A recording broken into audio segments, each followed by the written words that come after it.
Graças a Deus, a gente está junto pós-retiro, né? Depois de passarmos juntos essa semana, que foi uma bênção muito grande. Acredito que na vida de muitas pessoas, se a gente tivesse mais tempo, a gente poderia abrir o microfone aqui para que vocês pudessem testemunhar. Porque as pessoas perguntam, foi bom? A gente fala, nossa, foi uma bênção.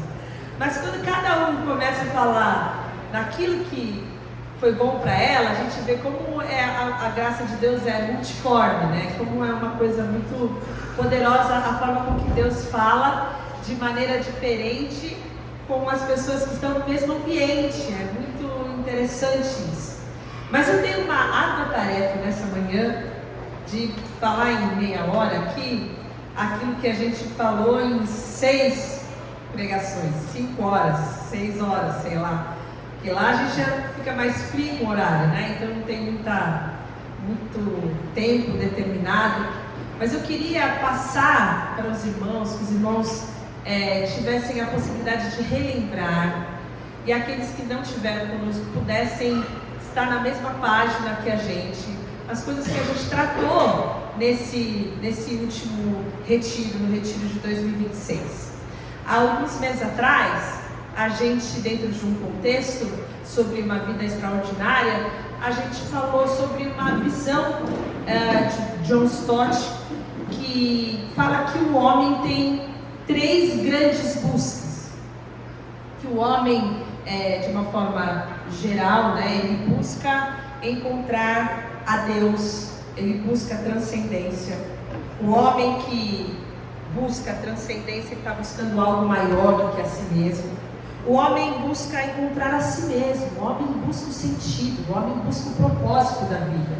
E o homem busca um senso de pertencimento. O homem busca uma comunidade, o homem busca um nós, o homem quer algo em que ele possa partilhar, alguém com quem ele possa partilhar os mesmos ideais, a mesma visão, partilhar a vida. Então o nosso coração, o coração do homem, ele é inquieto, enquanto a gente não tem a resposta para essas grandes buscas, para essa grande busca humana, que seria então a busca por transcendência, que é a busca por Deus, a busca por significado, por sentido, por propósito, que é a busca por si mesmo, e a busca de uma comunidade, que é a busca pelo próximo. Nós citamos alguns homens que fizeram parte da história e da teologia, como Santo Agostinho, que fala que inquieto está o nosso coração enquanto não repousa por ti. Blaise Pascal tem uma frase muito conhecida que a gente usa muito nessa vida, que fala que o homem tem um vazio do tamanho de Deus. E C.S. Lewis vai falar que se você está buscando coisas para além desse mundo, coisas que esse mundo não te responde, não te corresponde, não te preenche, então é um sinal que você também não é desse mundo. E nós começamos então falando dessa grande busca, dessa grande necessidade do homem por transcendência, dessa grande necessidade do homem de buscar algo que o preencha.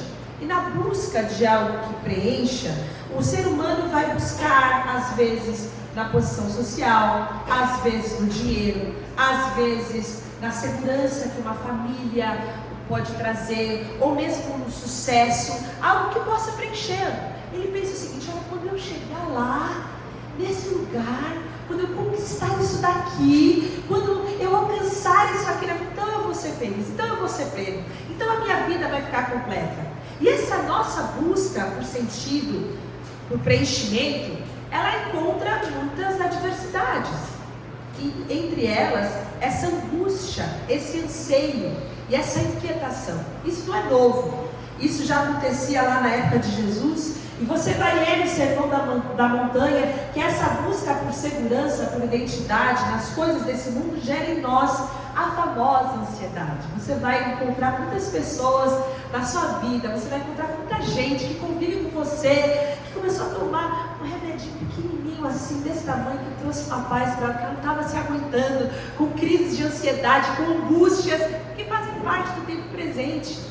E Jesus vai falar o seguinte: olha, vocês estão inquietos, vocês estão angustiados por muitas coisas, pelo que vocês têm que comer, pelo que vocês têm que beber, pelo que vocês têm que vestir. Vocês estão vivendo a vida focados e buscando sentido, propósito, transcendência apenas nessa vida. Mas, aonde está o seu tesouro, aí está o seu coração. Se o seu tesouro está nas coisas dessa vida, se o seu tesouro está nesses objetivos que você estabeleceu, ali vai estar o seu coração. Então Jesus, ele traz para nós uma reorganização dessa busca. Jesus não fala, olha, você não precisa buscar mais nada. Ele fala, não, você precisa buscar. Mas tem algo que você precisa buscar primeiro. Tem algo que você precisa buscar antes. E a palavra de Deus fala que Jesus diz, você precisa buscar o reino de Deus e a sua justiça e todas essas coisas. Toda essa sua lista de prioridades, de sonhos, de objetivos, tudo isso vai ser alcançado, tudo isso vai ser acrescentado na sua vida. Então o homem busca por transcendência. O homem busca por algo que ultrapassa os limites desse mundo criado, algo que ultrapassa a experiência humana. Quantas pessoas perambulam em inúmeras religiões? Eles buscam na filosofia, buscam em experiências extrasensoriais algo que seja místico, algo que seja além de si mesmo, algo que seja espiritual, porque o homem busca por isso. Ele busca por algo além de si mesmo. E nós, como cristãos, entendemos que nós só vamos achar isso em Deus. E aí a nossa pergunta é, que Deus? Deus quem? Que Deus é esse? E uma outra frase que nós usamos é uma frase de John Parker que fala que às vezes a gente tem uma visão tão pequena de Deus. A gente não conhece a Deus. A gente conhece o Deus histórico, a gente conhece o Deus que a gente ouviu falar, a gente conhece o Deus de algum podcast que a gente ouviu, de algum livro pequeno, livreto que a gente leu, ou que os nossos pais nos contaram. É como se a gente estivesse olhando para Deus do lado errado do telescópio. E a gente conhece um Deusinho petitico, um Deus pigmeu. E aí ele vai dizer, olha, os cristãos nunca vão ser cristãos fortes e robustos, com uma fé sólida. Se eles olharem para Deus pequenininho, eles vão ser cristãos pequenininhos, cristãos pigmeus. Então o nosso primeiro desafio é conhecer a Deus, é saber o tamanho de Deus, é saber quem Deus é entendermos que Deus é além do que a cultura fala sobre Ele é além do que a nossa busca, Ele é além do que aquilo que nós encontramos, porque Ele é além do mundo criado. E nós falamos então sobre transcendência, nós falamos de um Deus que não é um Deus que a gente cria. Porque ao invés de nós sermos a imagem e semelhança de Deus, a gente vai começando a criar um Deusinho, a nossa imagem, a nossa semelhança, que preenche os meus requisitos e que ele é relativo naquilo que é para eu obedecer, e ele é expansivo naquilo que eu tenho que receber, e eu vou vivendo um cristianismo extremamente limitado. Mas Deus, Ele existe antes, Ele existe acima e Ele existe além do tempo. E uma das coisas que nós precisamos saber sobre Deus é que Deus é santo. E quando a gente pensa em santidade, a nossa mente criada não é capaz de compreender o tamanho da santidade de Deus. Quando nós olhamos para Moisés, aquele homem que teve uma revelação de quem Deus é, e deixou escrito para que a gente pudesse ter um vislumbre, uma fagulha dessa experiência tremenda que ele teve ali no Monte Horebe. Ele está passeando, está ali com as suas ovelhas, e ele começa a ver um arbusto, uma sarça que se queima, que está pegando fogo, mas ela não se consome. E ele vai chegando perto, e Deus percebe que está chegando perto, e Deus está nessa sarça. Deus se faz um fogo que não consome, para que daquele meio, daquela sarça, ele possa falar então com Moisés. E ele fala para Moisés, olha, você para aí, você tira a sandália dos seus pés, porque o lugar em que você está é um lugar santo. Então Deus começa a traçar para nós algo poderoso sobre quem Ele é, que Ele é um Deus santo, um Deus que é separado, um Deus que é majestoso, um Deus que é glorioso, um Deus que é poderoso, um Deus que é temível.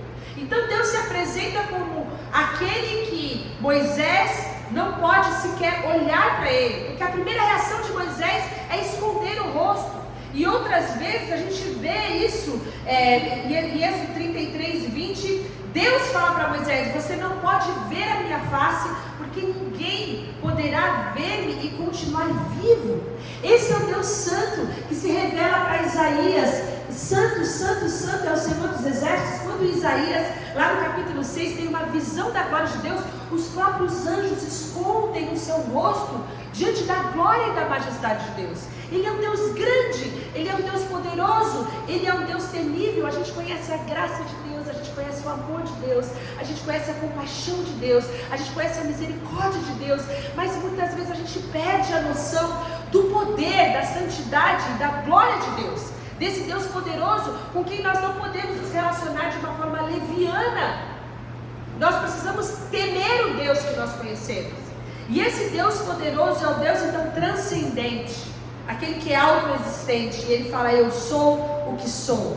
Mas Ele, além de ser transcendente, que está acima de nós, Ele está acima do mundo criado. Lá onde Ele habita não existe tempo, não existe espaço.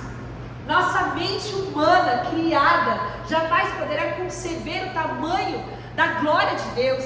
Esse Deus transcendente, Ele também é um Deus imanente, é um Deus próximo. Porque na conversa com Moisés, quando Ele chama Moisés, Ele fala o seguinte: olha, Moisés, eu tenho visto o sofrimento do povo, eu tenho ouvido o sofrimento do povo. E o texto bíblico fala que Ele então desce para livrar esse povo.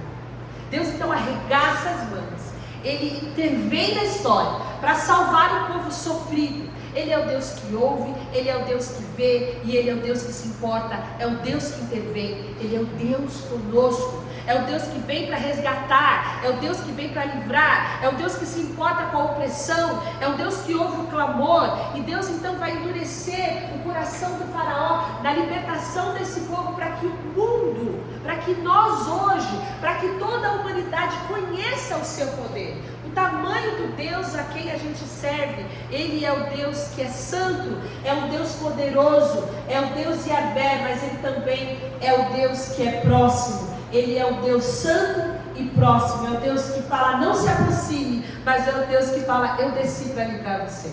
E essa é o grande mistério de quem Deus é e da forma com que Ele se revela e que Ele se manifesta conosco. Então esse Deus Todo-Poderoso, quando Moisés fala para ele o seguinte: olha, tudo bem, eu estou entendendo, mas se alguém me perguntar, eu estou indo em teu nome, quem é você?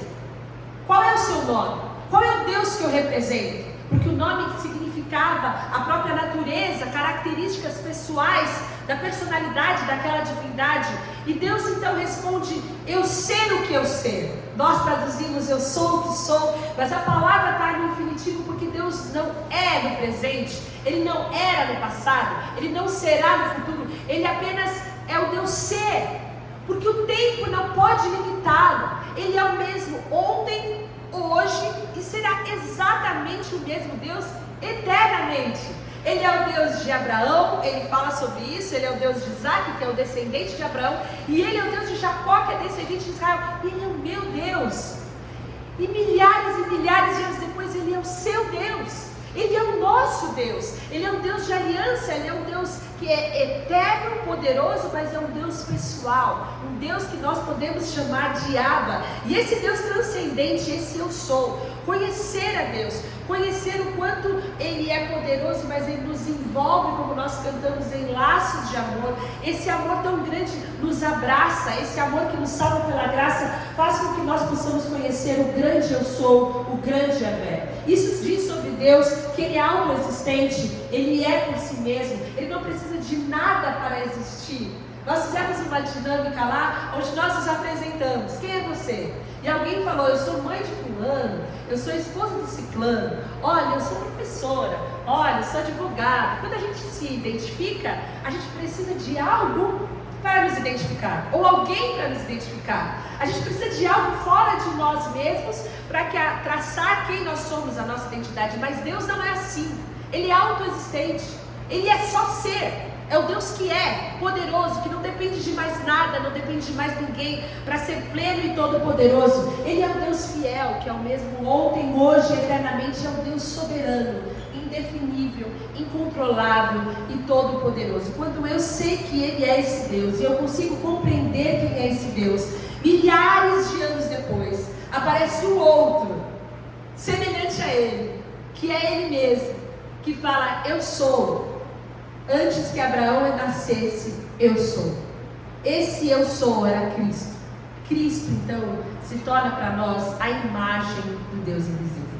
Nós que não poderíamos conceber na nossa mente humana, um Deus poderoso, um Deus inacessível, como diz a palavra, um Deus que a mente humana não poderia jamais compreender. Deus se faz homem e entra na vida desse mundo pequenininho, perto da dimensão do universo, para se fazer, para revelar para mim e para você quem Deus é. Então, quem Deus é? Ele é a imagem, Jesus é a imagem do Deus invisível, em quem habita toda a plenitude. Colossenses 1, 15 e 19 fala, Ele é o Deus de som. Então, se você busca por transcendência, se você busca por algo mais, se você está compreendendo que existe algo que ainda precisa ser preenchido na sua vida, a resposta para isso é Cristo. A resposta para isso é o amor de Cristo.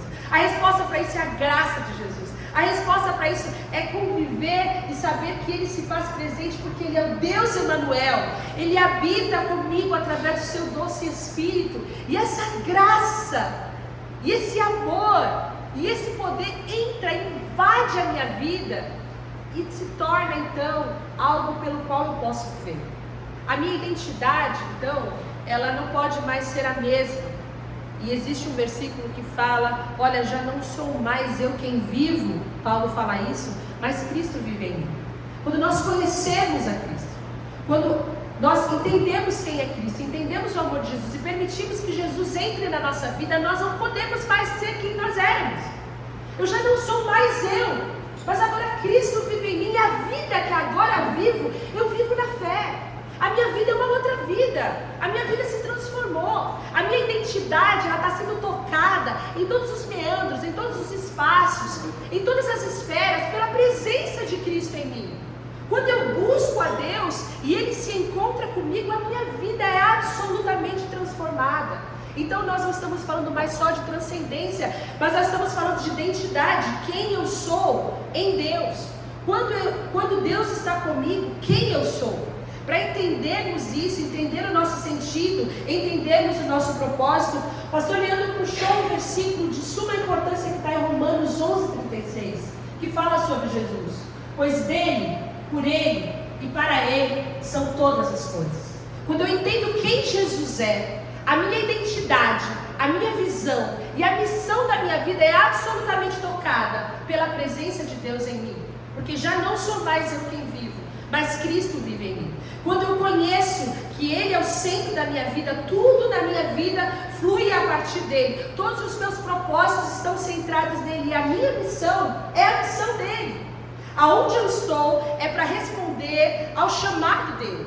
Quando eu entendo isso, nós sabemos que, apesar de termos a visão de Cristo na nossa vida, o mundo, as pessoas que ainda estão buscando por sentido, elas vivem uma grande crise de identidade. Uma grande crise de identidade. Porque na vida a gente vive preso nas expectativas. A gente vive tentando ser o que os outros querem que a gente seja. A gente vive buscando aceitação. A gente vive buscando pertencimento, que nós vamos falar em seguida. A gente vive buscando que as pessoas possam nos aceitar, nos reconhecer, ver a beleza que existe em nós, da nossa alma, ver como nós somos bons e capazes daquilo que a gente faz. E isso faz com que a nossa vida seja extremamente frustrante, porque não há nada pior do que a expectativa. Você coloca expectativa em alguma coisa, com certeza você vai ser frustrado.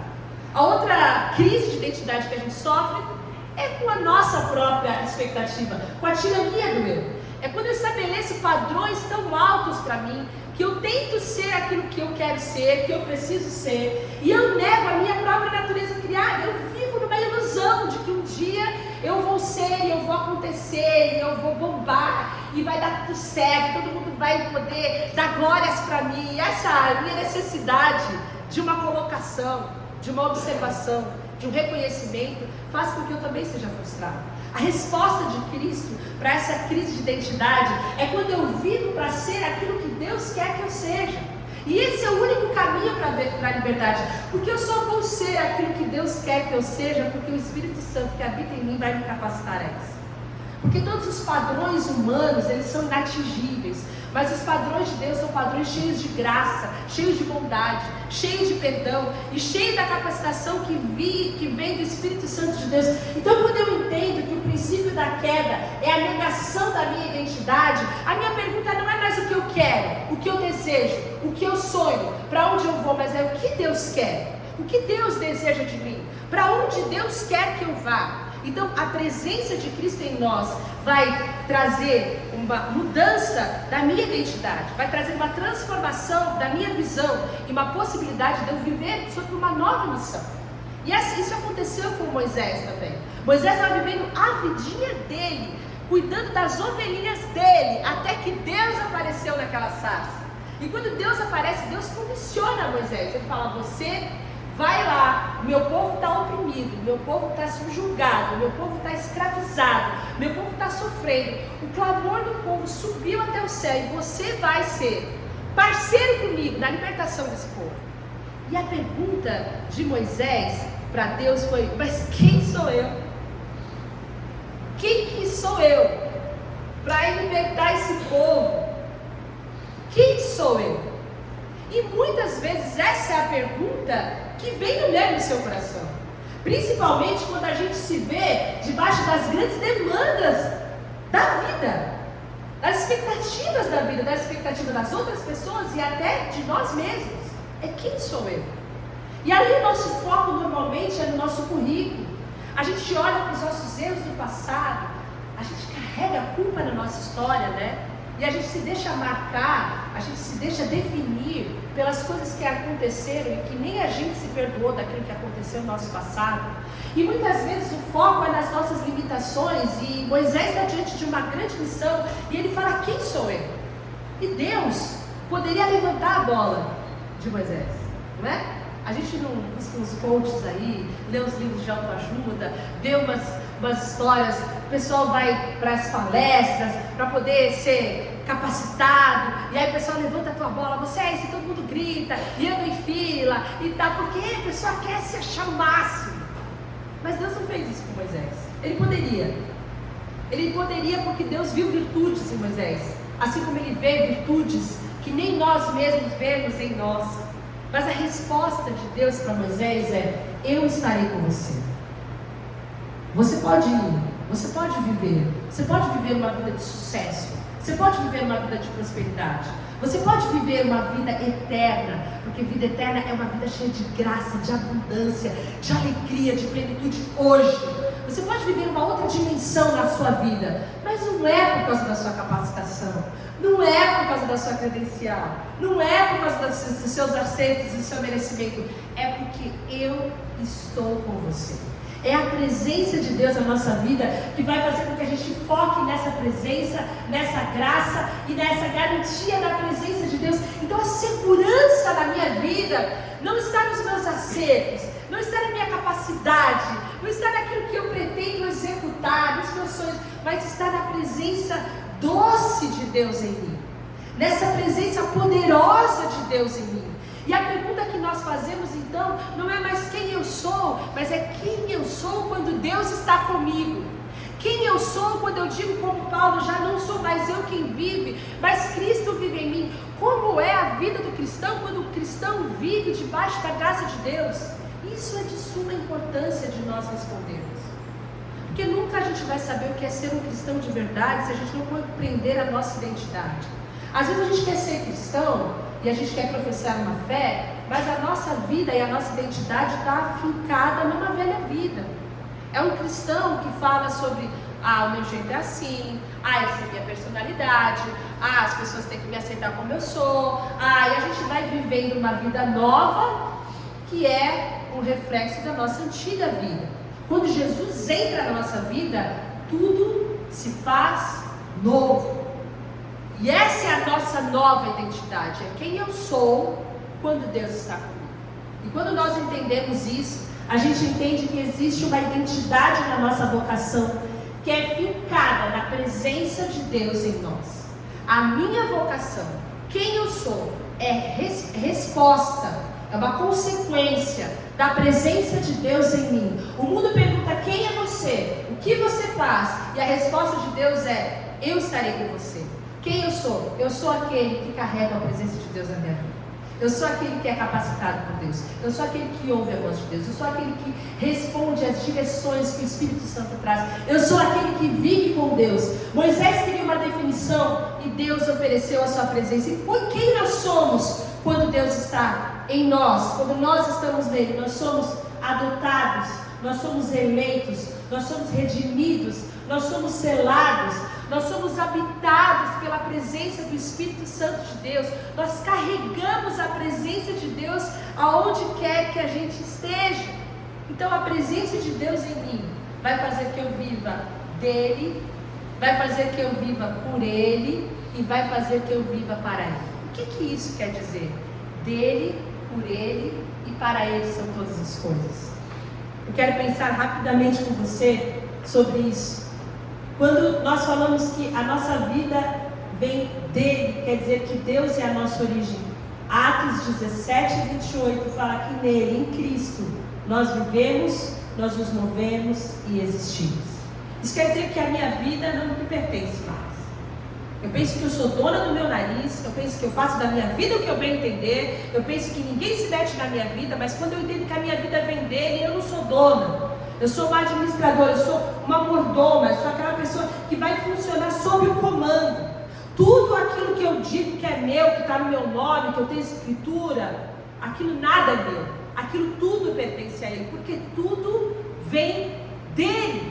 A minha responsabilidade é administrar aquilo que ele me dá. O meu trabalho vem dele, meu ministério vem dele, a minha família vem dele. Quando eu reconheço que ele é a fonte, eu passo a viver com uma responsabilidade de refletir Deus em absolutamente tudo aquilo que me pertence.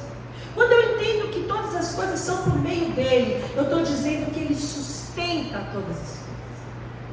Sai de mim aquele peso de que eu tenho que segurar tudo nas costas, de que eu tenho que dar conta de tudo, de que eu tenho que fazer tudo acontecer, de que eu tenho que matar não sei quantos leões por dia.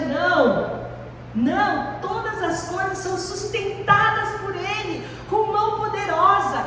Nada, absolutamente nada foge do seu controle. Eu posso descansar nas mãos de um Deus Todo-Poderoso, que sustenta todas as coisas, que fala que sem mim nós não podemos fazer nada. Então eu deixo de viver uma vida de protagonista, onde eu tenho que dar conta de tudo, para viver uma vida de dependência, de sujeição, de submissão, de santidade. Ele vai ser glorificado na minha vida quanto mais eu estiver satisfeita nele, quanto mais eu entender que todas as coisas são sustentadas por ele. Ele é o Deus por quem a minha vida é sustentada, e ele é o Deus para quem eu vivo. Eu não vivo mais para mim mesmo, eu vivo para ele, eu vivo para a glória dele. Eu não vivo mais para ganhar dinheiro, para colocar o meu nome. Eu não vivo mais só para a minha família. Eu não vivo mais para o meu amor.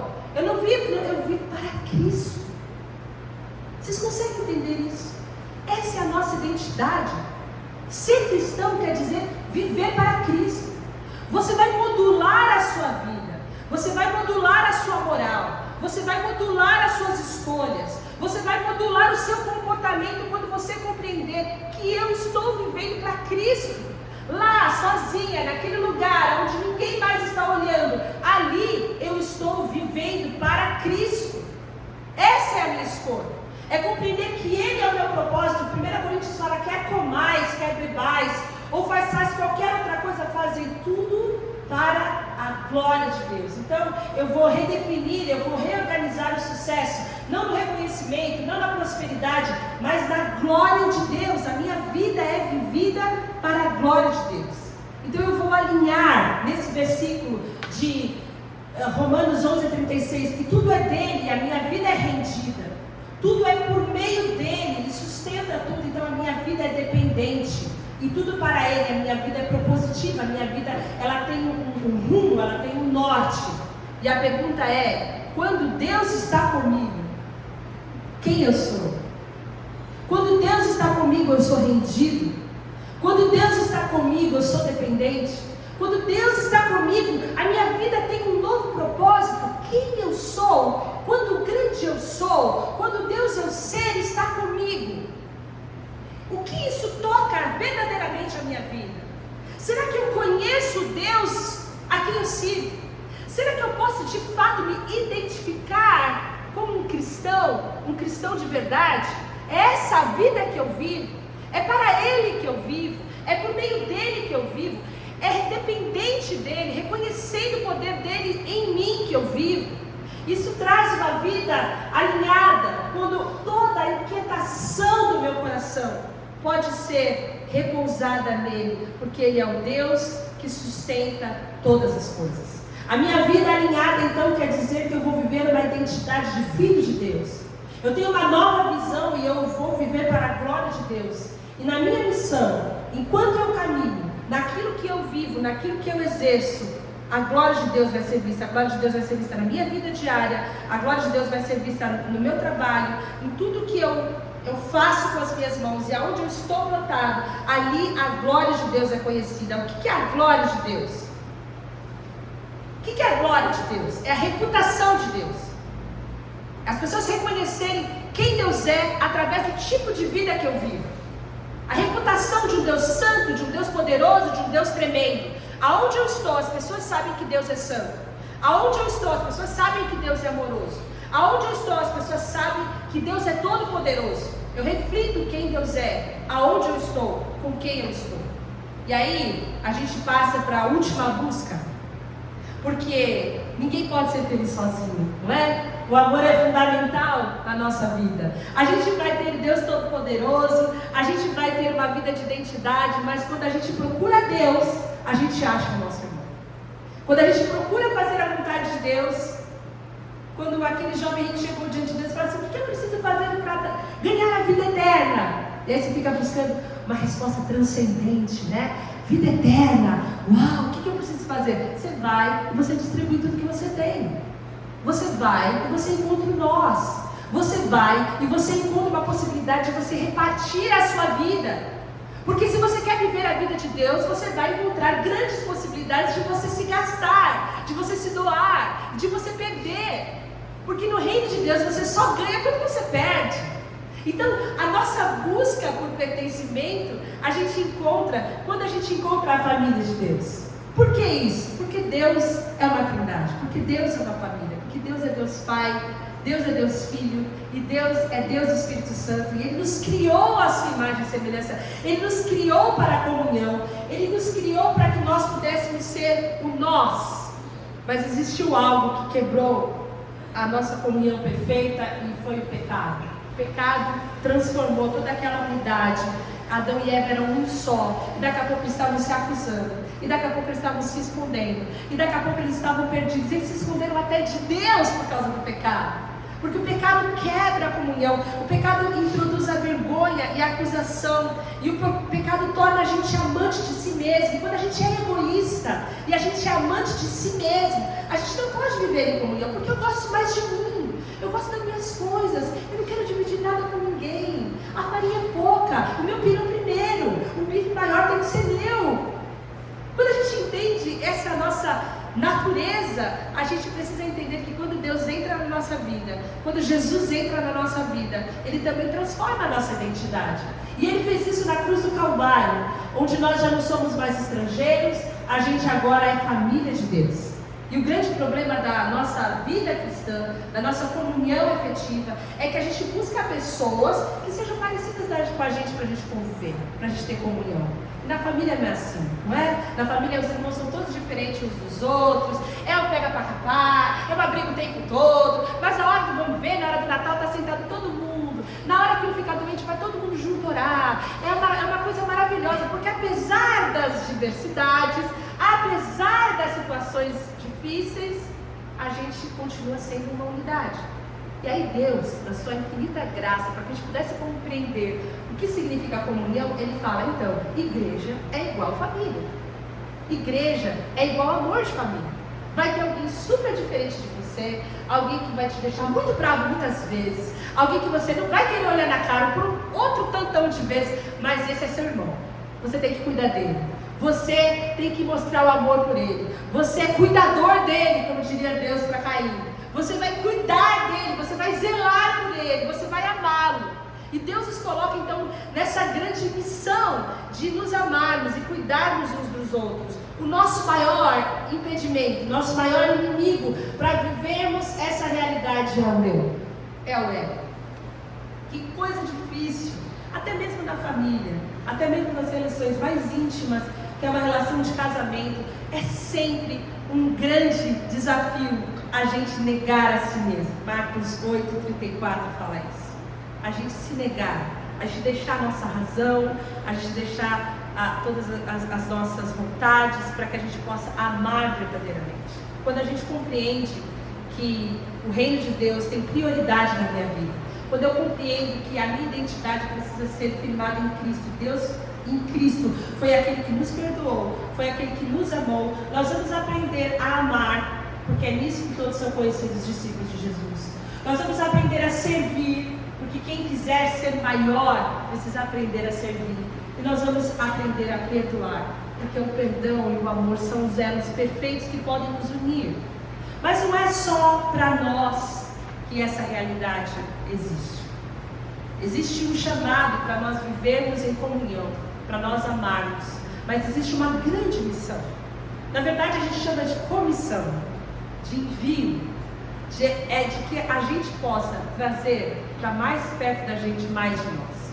Porque apesar de nós termos encontrado Cristo, e Cristo ser a resposta para a nossa vida, por mais que a gente não compreenda e não viva a dinâmica de tudo isso que nós estamos falando hoje, nós temos a nossa vida suprida pela presença do Espírito Santo. Existem outros, iguais a nós, que precisam conhecer Jesus. Existem pessoas que estão com as suas vidas vazias, que são infelizes, que estão buscando em tantos outros lugares, em amizades, nas drogas, na bebida, nas baladas, em relações extraconjugais, tantas situações que o homem pensa que aquilo pode preencher o seu grande vazio. E essas pessoas, na verdade, só estão buscando Cristo.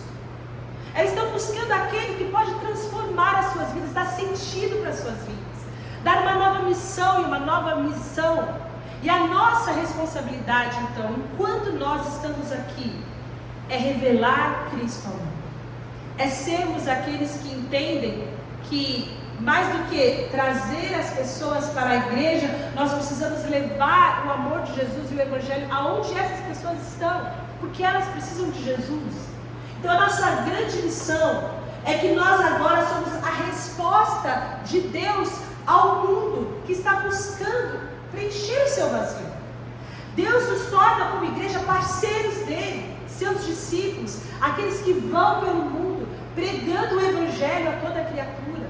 Nós somos aqueles chamados para ser quem vai levar as novas e boas mensagens do Evangelho. Como que as pessoas vão crer se não há quem pregue? Como que as pessoas vão conhecer a Jesus? Como vão invocar se elas não crerem? E como elas crerão se não há quem pregue? Então nós chegamos diante da nossa nova missão e daquilo que Deus reiteradamente vai colocar e focar no nosso coração, de que nós só estamos nesse mundo por um propósito, de que outras pessoas possam conhecer, de que aquelas pessoas que nós conhecemos possam conhecer. E a grande responsabilidade será que vai passar mais algum cristão na história, na jornada dessas pessoas? Ou você é a única pessoa que conhece Cristo, que está na jornada, que está na vida dessas pessoas, e você vai faltar com a sua responsabilidade, que você assumiu quando você assumiu a responsabilidade de ser um cristão, e não vai levar o Evangelho para essa pessoa que você ama, que come na sua mesa, que viaja com você, que você ouve, que você troca meme, que você se diverte. As pessoas precisam do amor de Jesus. As pessoas precisam da resposta que está em mim, que está em você, porque o Espírito Santo habita em nós. Como então que nós vamos revelar o amor de Deus ao mundo? Existe uma grande possibilidade, é a brasilidade. A gente é o povo que se comunica. A gente é o povo que tudo acaba em pizza.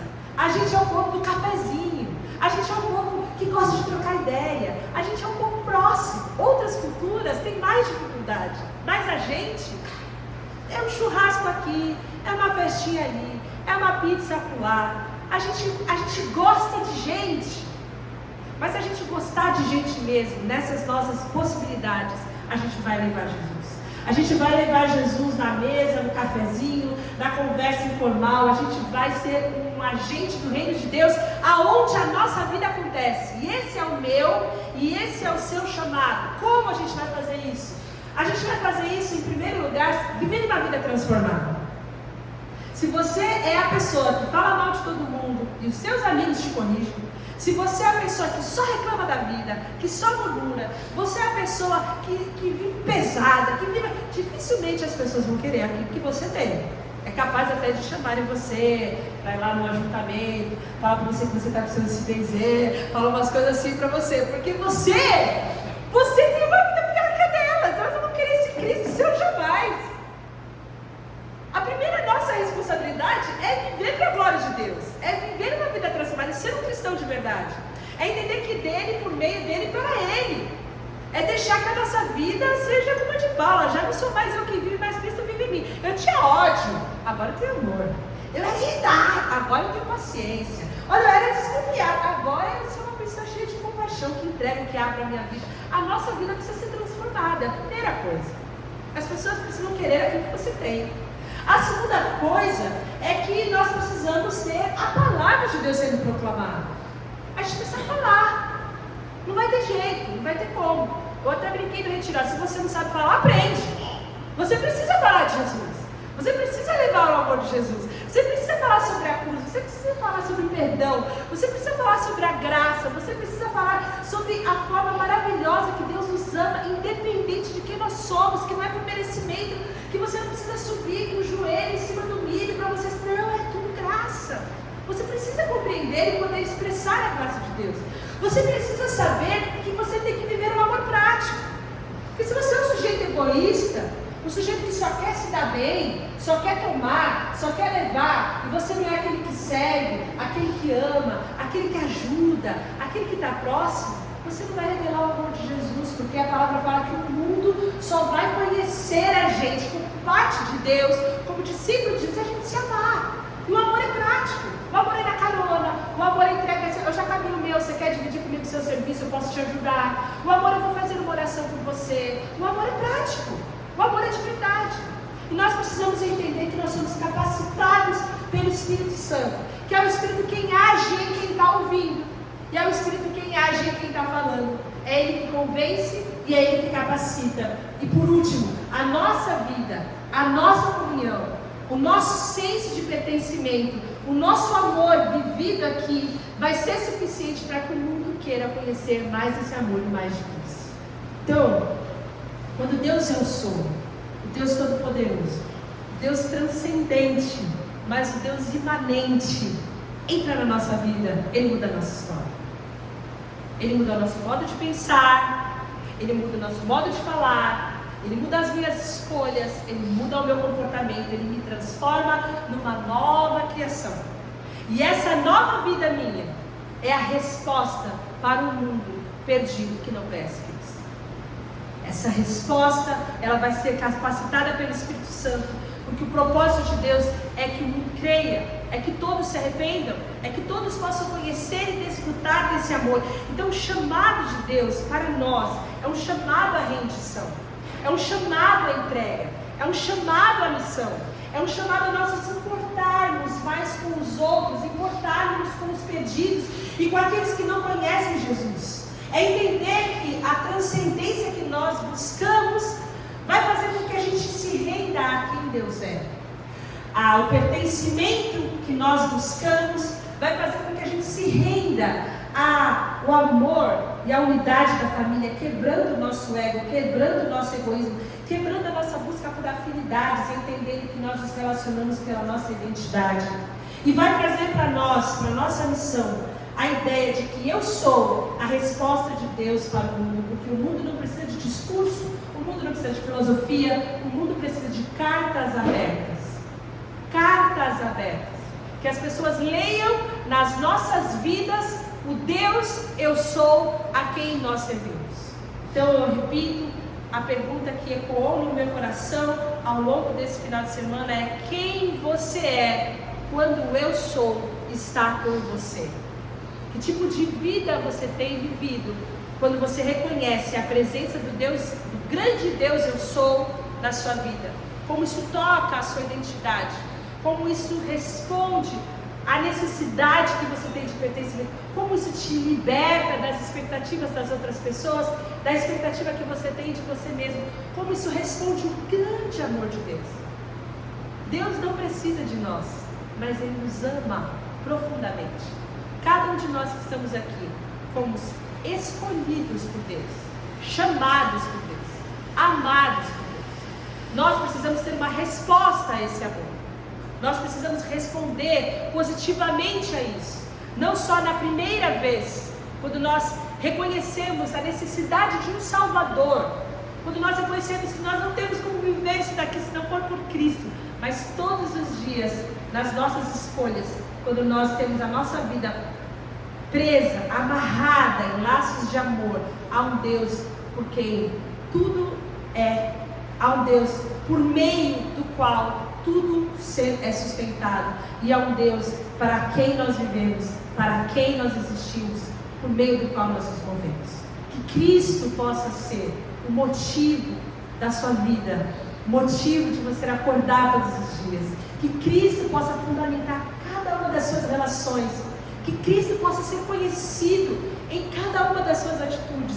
Que você leve o amor de Jesus, a mensagem do Evangelho, e assuma para você essa responsabilidade de buscarmos mais de nós, porque o mundo anseia por conhecer a Deus. O mundo anseia por conhecer o amor de Deus. O mundo anseia por ter a Cristo como o seu grande amor, a poder chamar Deus de Abba. O grande eu sou é também o Deus Abba. E eu quero orar para que Cristo possa nos capacitar a viver isso, a ter a nossa identidade transformada, e a que o mundo possa conhecer Cristo através de mim e através de você. Não fuja, não fuja das demandas que Deus vai colocar na sua vida. Não fuja das pessoas que vão vir buscar Cristo perto de você. Seja uma resposta, assuma a sua responsabilidade, assuma a sua missão. O mundo precisa de cristãos posicionados, que levem o reino de Deus, que levem o amor de Jesus aonde nós estamos. Que Cristo possa ser a resposta através de cada um de nós. Em nome de Jesus, vamos orar. Senhor, nós te agradecemos porque o Senhor nos escolheu. E nós estamos diante de Ti com o nosso coração apertado, porque nós sabemos o tamanho da grande missão para o qual cada um de nós fomos comissionados.